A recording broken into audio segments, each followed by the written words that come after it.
ഹരേ കൃഷ്ണ. എല്ലാവർക്കും മാധവത്തിലേക്ക് സ്വാഗതം.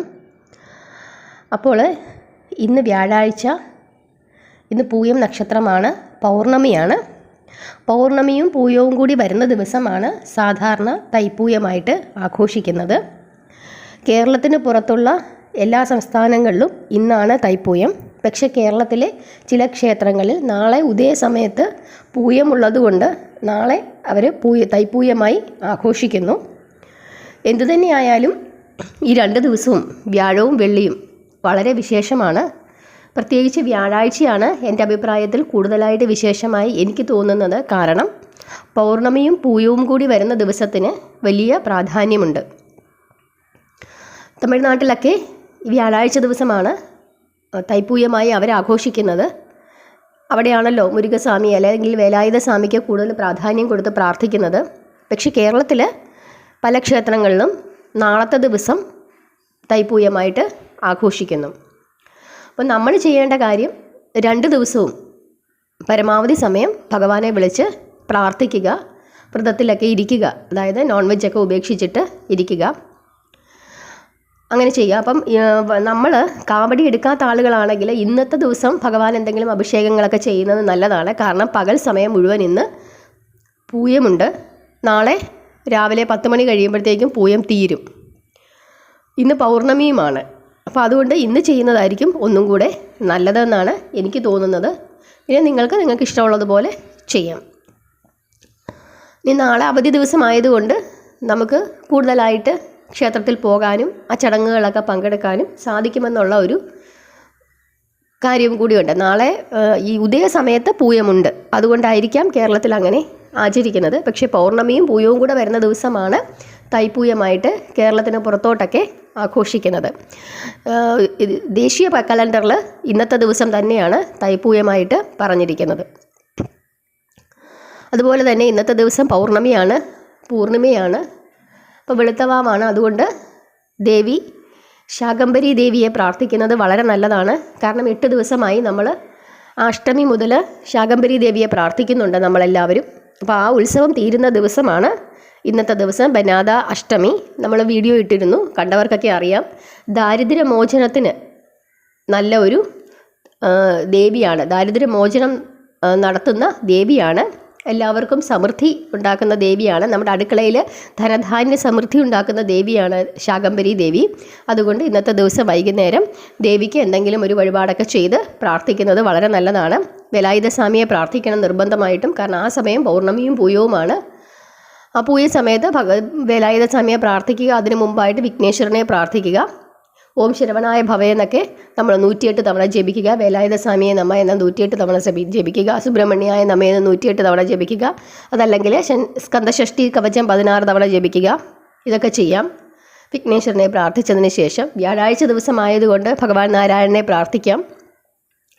അതുകൂടാതെ ശാകംഭരി ദേവിക്ക് വേണ്ടിയിട്ട് എന്തെങ്കിലും പച്ചക്കറികളോ പഴങ്ങളോ ഒക്കെ ഉണ്ടെങ്കിൽ ദേവിയെ മനസ്സിൽ വിചാരിച്ച് നമ്മൾ വിളക്കിൻ്റെ മുമ്പിൽ വെക്കാം. അതുപോലെ പൗർണമി ആയതുകൊണ്ട് ലളിതാ സഹസ്രനാമം ജപിക്കുന്നത് വളരെ വളരെ ഉത്തമമാണ്. ഈ മകരമാസത്തിലെ പൗർണമിക്ക് ലളിതാ സഹസ്രനാമം ജപിച്ചാൽ ദാരിദ്ര്യമോചനമാണ് ഫലം. മകരമാസത്തിലെ പൗർണമി വ്രതമെടുത്ത് അല്ലെങ്കിൽ അന്നത്തെ ദിവസം ദേവിയെ പ്രാർത്ഥിച്ചാൽ തന്നെയും നമുക്ക് ദാരിദ്ര്യമോചനമാണ് ഫലം. അതുകൊണ്ട് നമ്മൾ ലളിതാ സഹസ്രനാമം ജപിക്കാം. നമുക്കൊരു പായ് വിരിച്ചിട്ട് ആ പായിലിരുന്നിട്ട് വേണം ലളിതാ സഹസ്രനാമം ജപിക്കാൻ.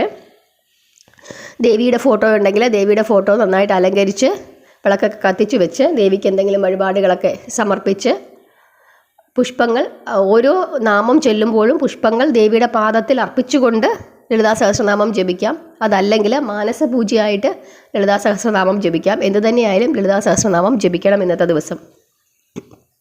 ബനശങ്കരി ദേവിക്ക് അല്ലെങ്കിൽ ശാകംഭരി ദേവിക്ക് എന്തെങ്കിലും വീട്ടിലുള്ള ഒരു തക്കാളിയെങ്കിലും ഒന്ന് കഴുകി വൃത്തിയാക്കി ദേവിയെ സങ്കല്പിച്ച് അതും വെക്കുക.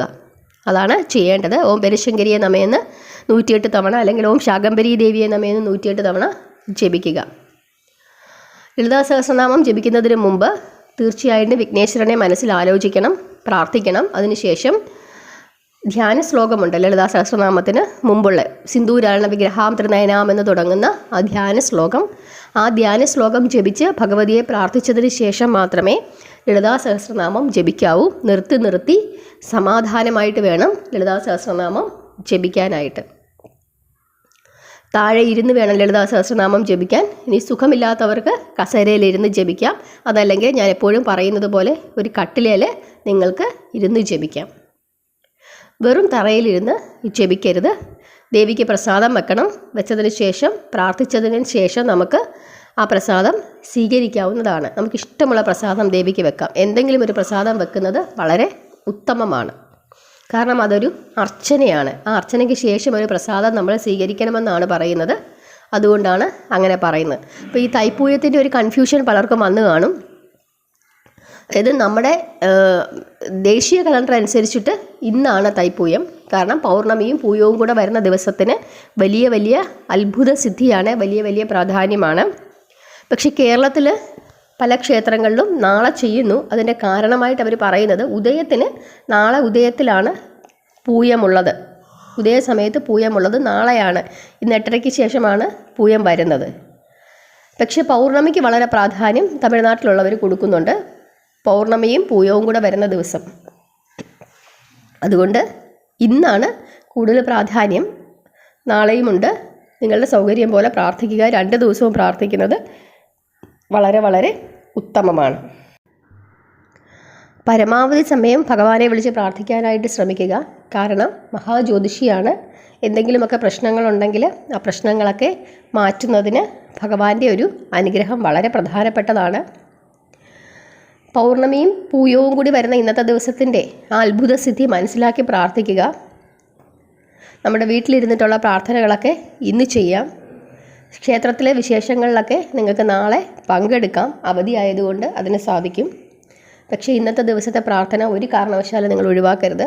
കാരണം നമ്മുടെ കേരളത്തിന് പുറത്തുള്ള എല്ലാ സ്ഥലങ്ങളിലും ഇന്നാണ് തൈപ്പൂയമായിട്ട് ആഘോഷിക്കുന്നത്. ദേശീയ കലണ്ടറിൽ ഇന്നാണ് തൈപ്പൂയം. കാരണം നിങ്ങൾക്ക് മനസ്സിലായി കാണും, പൗർണമിയും പൂയവും കൂടി വരുന്ന ദിവസമാണ് തൈപ്പൂയമായിട്ട് ആഘോഷിക്കേണ്ടത്. അപ്പോൾ അങ്ങനെ ചെയ്യുക. എല്ലാവരും ദൈവനാമത്തിൽ ജീവിക്കാനായിട്ട് ശ്രമിക്കുക. നമ്മുടെ തലമുറകളെ ദൈവനാമത്തിൽ ജീവിക്കാനായിട്ട് പഠിപ്പിക്കുക. നമ്മൾ ചെയ്യുന്നത് കണ്ടിട്ടാണ് കുട്ടികൾ വളരുന്നത് എന്ന് ഓർക്കുക. നമ്മൾ ഇങ്ങനെ കാര്യങ്ങൾ ചെയ്തില്ലെങ്കിൽ കുട്ടികൾ നിരീശ്വരവാദികളായി പോവും. നമ്മുടെ കുട്ടികൾ നിരീശ്വരവാദികളായി പോയാൽ എന്തു തെറ്റും അവർക്ക് ചെയ്യുന്നതിന് യാതൊരു മടിയും ഉണ്ടാകാതെ ആയിപ്പോവും. കഴിഞ്ഞ ദിവസം ഞാൻ രുദ്രാക്ഷത്തിനെ പറ്റിയിട്ട് ഒരു വീഡിയോ ഇട്ടിരുന്നു. സദ്ഗുരുവാണ് ആ രുദ്രാക്ഷ മഹാത്മ്യം പറഞ്ഞു തന്നത്. സദ്ഗുരുവിൻ്റെ കയ്യിൽ നിന്നും കിട്ടിയ രുദ്രാക്ഷമാണ് ഞാൻ ഉപയോഗിക്കുന്നത്. സദ്ഗുരുവിനെ നിങ്ങൾക്കെല്ലാവർക്കും അറിയാം ഇല്ലേ? വലിയ ശിവഭക്തനാണ്, വലിയ യോഗിയാണ് അദ്ദേഹം. ശിവരാത്രി സമയങ്ങളിൽ എല്ലാവർക്കും സൗജന്യമായിട്ട് രുദ്രാക്ഷം കൊടുക്കാറുണ്ട്. ആ സമയമാകുമ്പോൾ ഞാൻ നിങ്ങൾക്ക് അതിൻ്റെ ലിങ്ക് തരാം. ആ ലിങ്കിൽ കയറി നിങ്ങൾ അപേക്ഷിച്ചാൽ മതി. അദ്ദേഹം എല്ലാവർക്കും കൊടുക്കാറുണ്ട്. ഭാഗ്യമുള്ളവർക്കൊക്കെ കിട്ടും. എന്തായാലും നിങ്ങൾ അപേക്ഷിക്കുക. സൗജന്യമായിട്ടാണ് അദ്ദേഹം ശിവരാത്രി സമയത്ത് കൊടുക്കുന്നത്. അദ്ദേഹത്തിനെ പോലെ ഒരു വലിയ ശിവഭക്തൻ ആണ് ഈ കാര്യങ്ങളെല്ലാം പറഞ്ഞു തന്നത്. രുദ്രാക്ഷം കൊണ്ട് എല്ലാവരും പ്രാർത്ഥിക്കണം. അത് വളരെ നല്ലതാണ്. നമ്മുടെ ശരീരത്തിൻ്റെ ആരോഗ്യത്തിന് വളരെ നല്ലതാണ്. കാണാത്തവരുണ്ടെങ്കിൽ ആ വീഡിയോ പോയി കാണുക. നിങ്ങൾക്ക് എന്തെങ്കിലും സംശയങ്ങളുണ്ടെങ്കിൽ അതെല്ലാം മാറിക്കിട്ടും. ദേവി മഹാത്മ്യത്തിൽ പോലും രുദ്രാക്ഷത്തെപ്പറ്റി വളരെ വളരെ പ്രാധാന്യത്തോടുകൂടി പറയുന്നുണ്ട്. അപ്പോൾ അന്ധവിശ്വാസങ്ങൾ ഒഴിവാക്കുക, വിശ്വാസത്തിനനുസരിച്ച് ജീവിക്കുക. ഏതൊരു കാര്യവും നമ്മൾ ചെയ്യുമ്പം ആളുകൾ പറയുന്നത് അരുത്, ദോഷമാണ് എന്ന് പറഞ്ഞ് എല്ലാവരും നമ്മളെ ഭയപ്പെടുത്തുന്നതായിട്ട് നിങ്ങൾക്ക് പല അനുഭവങ്ങളും ഉണ്ടായി കാണും. എന്ത് ചെയ്യാൻ പോയാലും ചെയ്യരുത് എന്ന് പറയുന്നതല്ലാതെ അത് ചെയ്യൂ എന്ന് ആരും പറയാറില്ല.